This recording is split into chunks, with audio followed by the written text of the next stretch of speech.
How's it, everyone? This is Lolcohol. Today's video, I'm going to be going over my league starter for the Legacy of Phrecia event. It's a bit of a wild card. It's a Vaal Flameblast Architect. The idea behind this build is to be able to spam Vaal Fireball and Vaal Flameblast repeatedly, hopefully dealing a ton of damage. This is not a build I played before. On paper, it looks great. In practice, we're going to have to see. And that's actually what I'm really excited about for this build. It's just something completely different. Like I said, this is more of a wild card. I was thinking of going like Lightning Strike with Blind Prophet. It's a dead simple, obviously powerful thing, but I played Lightning Strike in the past, so I want to do something different. If you're interested, I also did work on a BV Bog Witch that looks really, really good. I can release a guide for this for anyone who's interested, but going over this build. So let's see, it has a full leveling setup. We've got acts 1, 2, 3, early endgame, cluster setup. So the damage on this thing, in theory, looks pretty crazy, right? 58 million. So let's first have a look at the Ascendancy to explain this. For our Ascendancy, we've gone the Vaal Architect. On this Ascendancy, what we're getting is +3 level of all Vaal skill gems, and then 50% increased Vaal skill effect duration. Vaal skills require 50% reduced souls per use. Then we have Everlasting Sacrifice and Shepherd of Souls. Shepherd of Souls, the way it works is that your Vaal skill cost is 80% less, but each time you use a Vaal skill thereafter, it is increased by 100%. To explain that with some maths, someone called Ravine, thank you very much for doing this, explained it. Essentially, instead of normally costing 30 souls, so Vaal Flameblast usually costs about 30 souls to use. In this case, the first cast of it would cost 3 souls. After that, it would cost 9 and then 15. So instead of costing 30, we would instead be able to cast it 3 times before it went on soul gain prevention. Same thing for Vaal Fireball. So the idea is being able to spam these Vaal skills off cooldown.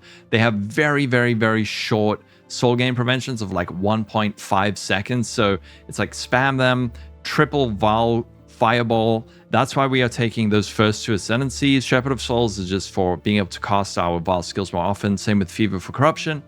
And then the last one is Dispose Order, 50% reduced soul gain prevention. So when you cast a Vaal skill, it goes on soul gain prevention, meaning that you can't gain more souls for a period of time to like refill it up.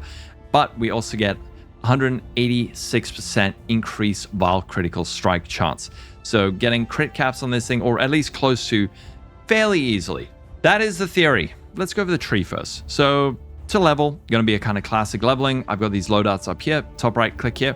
Act 1 and 2, Rolling Magma, Flame Wall, Holy Flame Totem, all of these. It'll take you through into Act 3, where we move over to Armageddon Brand, and we're going to be wanting to look out for a Vaal Flameblast. So if you find little Vaal side areas, go in them, try get your Vaal Flameblast, or at least a Vaal Fireball. You actually want to get both. And then moving up from there, we're going into the early endgame, where after doing our first 3 labs, which in order are going to be Fever for Corruption, Chaos Reigns, and then Forbidden Secrets, this will mean that we can use our Vaal skills 3 times before they go on soul gain prevention by the time we get to maps. Let's go over the skills that we're using in our endgame version. So we are using the Vaal Flameblast. Like I said, we're actually doing hit base. Traditionally, this build is used with ignites, but I mean, this makes no sense using ignites on this version of the build. We want to make the most out of being able to triple cast Vaal skills. So going with Vaal Flameblast with crit damage, crit strikes, conk effect, LE focus. Again, not worried about the ignite, power charge and crit. Vaal Fireball, this is going to be on a 4 link. There is a chance we could go for an Annihilating Light, which would mean that we could have 2 6 links and huge damage, but going with the Xoph, it brings up a whole lot of problems. I'll see if I can figure it out to figure out how to get it to work, because the damage is nuts on Annihilating Light, especially with our Vaal Fireball. As for our auras, we're going Anger, Zealotry, Herald of Ash.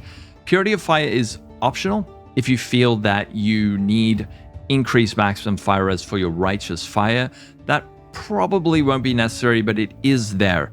If you are just mapping, you can use these 3. But if you're bossing, you can pop out your Herald of Ash, put in your Purity of Fire, just to help out with your max fire res. But this should be fine without the Purity of Fire. using the Righteous Fire as well. There's something we need to discuss about this, but Righteous Fire just for the more spell damage. Flammability, Elemental Weakness, Arcanist Brand to reduce enemy resistances, Wave of Conviction to apply exposure. Later on, we can apply this just with gloves, with a glove implicit like this, chance to apply fire exposure on hit, in which case, then you can just drop your Wave of Conviction. Then Vitality with Arrogance. This is if you need a bit of extra life regen to sustain your Righteous Fire, you can pop that in. You can also get a nice Mastery over here, which is 1 max all elemental resistances if you have reserved life and mana. So that's another option there. Then the rest of the skills, just ignore the bear trap. Flame Dash and Shield Charge for mobility. Going over the gear, for our weapon, just getting like a +1 all fire skills with some spell crit fracture, and then you can multi-mod it. Early on, you can use something cheaper like this, like +1 all with a spell crit and a benched on global crit multi. Dawnbreaker, it's just so good. I love Dawnbreaker. I use it on everything. I was really struggling to figure out the fizz mitigation on this build, so instead of just trying to stack armor and do all this stuff, just go over to the classic Dawnbreaker with Cloak of Flame. I was already scaling my max fire res for RF, so this kind of just slots in really, really nicely. Helmet, life, resistances, socketed AoE gems. You can get a bit of RMR from an Essence of Loathing. Implicits, important physical damage from hits taken as fire damage.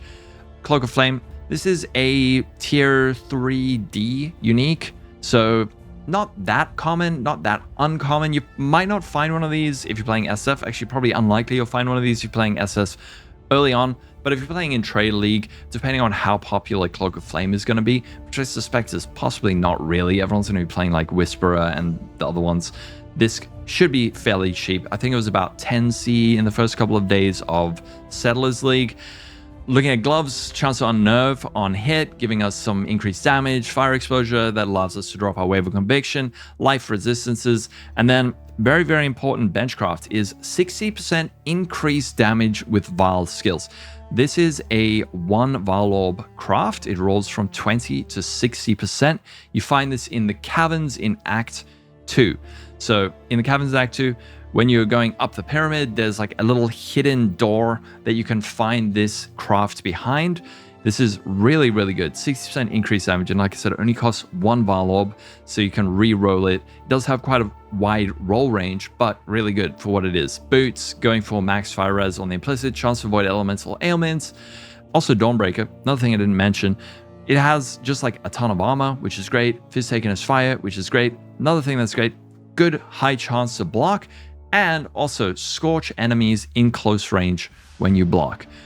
For our amulet, I'm thinking Xoph's Blood, which feels really off meta, but it kind of just works really well in this build. It's giving us life, fire res, strength, pen, ash, Avatar of Fire, not that big a deal, but you could also just go for like a +2 amulet and it would probably be really good.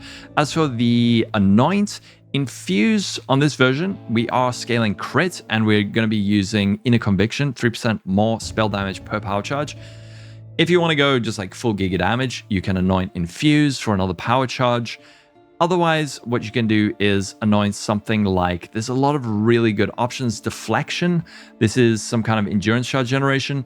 8% chance to block attack damage while holding a shield, 25% chance to get an endurance charge when you block. You could also go with something like Disciple of the Slaughter, endurance charge on kill. There's also over here as the Mountain for 12% increased chance to block attack damage and 3% max block chance. A lot of avoidance there. Nice EHP, doesn't increase your max hit, but it's a very nice avoidance layer.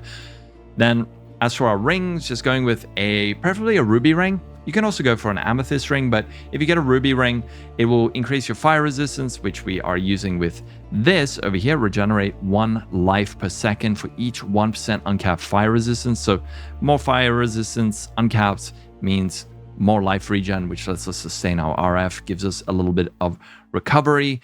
And then as for our other ring, I'm thinking Snakepit. So Snakepit's really good. It's giving us spell damage, cast speed, all really good. But then we get in the right ring slot, projectiles from spells chain +1 times. That means that when we use our Vaal Fireball, it should chain between monsters. However, it means that projectiles from spells cannot pierce. So Snakepit is not super common, so you might not get your hands on this in the first few days, but if you can get it, it should really improve the clear with Vaal Fireball. As for the belt, just like normal Stygian-based life resistances in the socket, probably life resistances. I'll add a socket over here. And then flasks. Diamond Flask for increased crit chance, Quicksilver Flask for moving faster. You can go for a Ruby Flask. This has very, very, very high uptime. If you roll it with increased duration, this gives us another 5 to maximum fire resistance. This is kind of why we don't really need the Purity of Fire. If you're playing hardcore, you probably want to rely on Purity of Fire so that you have the consistent uptime. But this, it has a 13-second uptime. And then for the Flask Soul Catcher, this drops from the Omni Tech, the boss at the end of Incursions, giving us 70% increased damage with Vaal skills during effect, 70% increased crit chance with Vaal skills during effect, and Vaal skills during effect of 10% reduced soul gain prevention duration. And then Rumi is just super nice to improving and capping our block chance. And then for our Jewel, Watcher's Eye, crit multi while affected by anger. You can get cast speed while affected by zealotry. A lot of good things. The crit multi with anger is usually very cheap. That's why I popped this one in, hoping that it's not going to be a super popular thing that people want to pick up. But over here, Militant Faith with Inner Conviction, like I said earlier, 3% more spell damage per power charge. If we have 5, 6, 7 power charges, that is a lot more damage. Going over some of the defenses, I've made notes over here explaining some of the various parts of the build, some of the problems that we might face, some of the solutions that we might have for those problems. But for defenses, softcore build, still got a decent EHP if you pop on your Sealskin, which we could also use something like a cast when damage taken Immortal Call setup, which would probably be even more defensive, but I've turned that off just so it doesn't inflate numbers too much. But over here, I've kind of listed out the various forms of mitigation we're getting. So Fizz mitigation, we're going with endurance charges, and then we're going with LA mitigation. That's also coming from endurance charges and max res. We could actually push this up to like all max res at 90, but I'm feeling like 89, 84 is fine for softcore. Fizz taken as with Cloak of Flame and also Dawnbreaker. With max res, that's another nice layer of Fizz mitigation. We could go for suppression, but I feel like it's a little bit of a stretch to fit it in. You can slap in like Instinct, go with Lucky Suppression over here if you want to get even more defensive. In this case, if you did go this route, then you would need to get different piece of gear. You go for like Evasion armor bases and get suppression on them. In that case, you can actually push your spell suppression, your lucky spell suppression up to like 70%, which should feel pretty good. The downside is then once you go onto those dex bases, you're going to need to start really pumping a lot of dex into your build. Currently, we don't really need dex, just a lot of strength and int. So if you want to get more defensive, that is an option for more spell mitigation. Avoidance, our primary avoidance layer is going to be block on this version of the build. So we can actually push this up to the point that it's capped. I have a cluster set up on this version of the build. Like that, you can see we're actually block capped, spell block capped. So getting a lot of avoidance there. As for element avoidance, early on, this is a bit of an issue, I would say. You can get chance to avoid being frozen on one of your flasks, but later on, probably using something like a Storm Shroud, and then you can make Storm Shroud boots, use an Essence of Torment, you get the chance to avoid being shocked suffix. Then on your implicits on your boots, you go chance to avoid being shocked, avoid elemental ailments. I have crafts on this. If you don't understand, just ask. There's also a block mastery, chance to avoid elemental ailments. Another important thing of this build is recovery. With this higher block chance, going for life gain on block, we can get that from a small cluster over here, like one with a shield. This is really good when your block chance is capped, feels super good. Can also, at the bottom of the tree, anoint Testudo over here. Recover 30 life when you block. Also, over here, we are getting Safeguard, recover 50 energy shield when you block spell damage. It's actually really important. I'll explain in a little bit. We're also getting a lot of regen from overcap fire res. Then endurance charges, there's a few different ways to generate these. Normally, just early on, it's just going to be with an Anoint, maybe even with something as cringe as Enduring Cry. But it's looking like for a softcore build, decently tanky, not going to die. The main thing I'm worried about is how is it going to feel to play? And it's very, very hard to tell right now because we don't have this ascendancy in the game right now. So another thing we need to discuss over here, and I wouldn't describe this as a major problem, but it is something we need to think about, and that is Everlasting Sacrifice.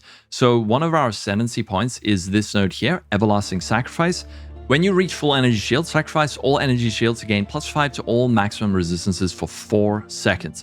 This is really cool if you can get it to work, which usually isn't too hard. However, when you are using RF, this poses a bit of a problem because your energy shield is going to deplete and then you're not going to have a way to recover it. There are ways to recover it, but you need to think about it because it's not going to happen on its own. So looking over here, how do we get our energy shield to go up when we are using Righteous Fire? The easiest thing I've found early on is to use Sorrow of the Divine. This is a Flask. I can show you it over here. So early endgame, Sorrow of the Divine. Life recovery from Flask also applies to energy shield during effect.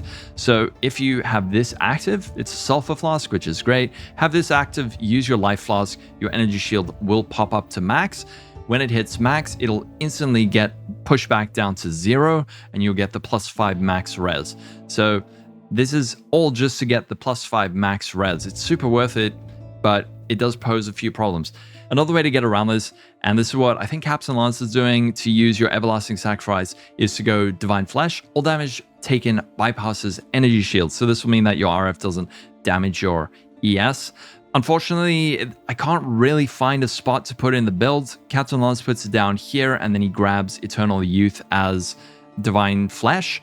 But for us, that just bricks too many of these nodes that we actually really need. So I don't think that solution is going to work for us. So my solution early on, Sorrow of the Divine plus Life Flask, that should solve that problem. Later on, that's a bit too clunky. It takes up 2 Flask slots that you want to really put other things in. But I think that this might work as a really good solution, which is Energy Shield on block with Safeguard. So over here, we have recover 50 Energy Shield when you block spell damage. This should be enough to fully recover our Energy Shield if our Energy Shield is very, very low. So, important thing, Cloak of Flame needs to be the only Energy Shield item on your build. I think the low roll is like 43 and it goes up to like 60. Don't apply quality to your Cloak of Flame. You don't want Energy Shield. You want like as little Energy Shield as possible. We just have a tiny sliver of Energy Shield so that when we do get to max, it goes back down and we get that 5 max res. And preferably, you want to have under 50. So when you do block spell damage, your Energy Shield goes up and then it's instantly reused. Currently, that's a little bit tricky because we're grabbing Purity of Flesh and some other things. This gives us increased max ES. Over here, we're going with Written in Blood, max life, max ES. So our Cloak of Flame is getting pushed up a little bit. However, someone had a really clever solution, although it is a bit tricky to set up, and that would be to get a Calandra ring, a reflected ring with minus max energy shield. So if we can get this could actually give us less energy shield, which is what we want. We want like between 1 and 50 energy shield so that when we do block, it just fills up our energy shields and then triggers the Everlasting Sacrifice. Hopefully that all makes sense. If it doesn't, I don't know if you should be playing this build, to be honest, because this build's a bit weird. I've also listed out a few nice runesmithing options over here that you can do throughout the campaign. There's some really good ones. Apparently, the one that is like mega OP is Haunted by Tormented Spirits, but it is very, very expensive. So these are the cheaper runesmithing options. Here's the glove bench craft. Other possible problems for the build: no PS on Fireball. Hopefully the chain from Snakepit is enough. One of the biggest questions I have is Vaal Fireball doing enough damage for clear? Are we really going to be missing not having Ignite and Ignite Proliferation? Is the hit damage going to be enough? I don't know. I think it will be fine. We might need to go Annihilating Light for that 6-link and the triple damage, but we're going to have to get in game and see. This is the kind of build that if you like tinkering and like making adjustments to make something work, should feel really, really satisfying. Another thing, is the boss going to move out of the way of our Vaal Flameblast? The way it works is like does 5 stages, doof, doof, doof, doof, doof, like that, and it hits the boss. Each stage explodes on the boss. If the boss is really fast, it could move out of the way. Is this something we need to worry about? Not really. I don't think. I did a little bit of testing I did with the Vaal Flameblast. Felt fine. Also, we could go for a Void Battery, but that presents a problem in that it needs 245 intelligence. So if our suffixes are a bit strained, then fitting in the Void Battery is a bit of a stretch. And we can compete with that damage fairly easily with like a +1 fire and a multi-modded scepter. Then another thing is Power charge generation during bosses, Disciple of the Unyielding. This makes getting power charges super easy for mapping. Over here, 8% chance to gain a power charge and kill. Easy peasy. Getting power charges against a boss though, a little bit of a trickier one. So with our cluster setup, we can get 20% chance to gain a power charge when you block. Not sure how consistent this is going to be. Another thing you could do is perhaps going for bossing. Instead of going like flammability, you go for an Assassin's Mark with quality.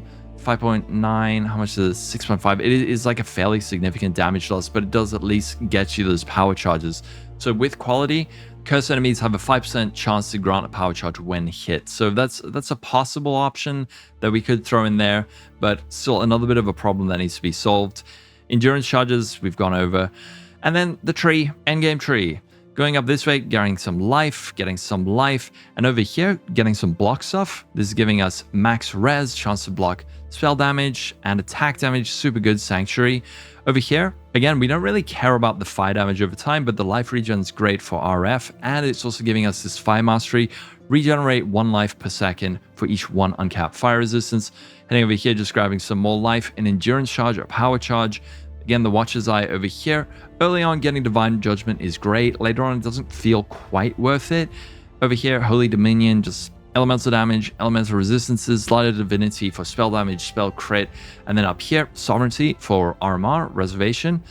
Purity of Flesh, Chaos Shreds, Life. And then this one over here, Safeguard, very important for that recovery, but also this Mastery. This Block Mastery, super good. You can see our block chance is 61%. We take this off, drops down to 48%. So if we pop that on, we're getting 13% spell block. Over here, we're getting the shield mastery, 1% chance to block attack damage per 5% chance to block on equipped shields. And Dawnbreaker has a very nice block chance. So we're getting a lot out of that. Also getting 10% chance to block spell damage while holding a shield. The energy shield from equipped shield doesn't matter. Over here, spell damage while holding a shield, block chance while holding a shield while spell block.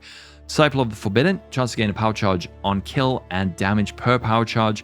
And the lead up nodes also crit multi per power charge, crit chance per power charge, and mana regen per power charge. Heart of Flame, Fire Pen, and this fast Fire Mastery over here. Crits do not inherently ignite, 100% increased damage with hits against ignited enemies. So if we get to a boss, we want to first ignite it. We can do that with our Fireball, should ignite, but important Fire Mastery over here.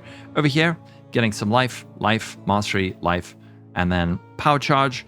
Here, Militant Faith, we've gone over this. These are a bit of a pain to get, but what you can do if you want to find a Militant Faith, what you do is you go over to find Timeless Jewel, and you go Militant Faith, Dominus. This will give you Inner Conviction. That is the keystone that we do want to get. You can put over here some things that you want, but really, like, you're not going to hit max devotion. So just do like this, Militant Faith, Inner Conviction, and then what you want to do is place it at minion instability up here, and then you must say, I do not want Cruel Preparation to be removed. Oh no, that's instability, sorry. What we don't want is instability. Add that, protect allocated nodes from changing, add that in, and then you can do search, and you get all of these. So these ones, you can add this to the build, pop it in like that, and it'll at least protect this over here. This one's possibly even better than the one we had. You can protect the other ones if you want to as well. But yeah, just make sure that you're at least protecting your instability and still getting your Inner Conviction. Over here, Influence and some more Reservation. Auras have 10% increased effects on you. Whisper of Doom for an additional curse. And then some more crit, some more life, and all of that.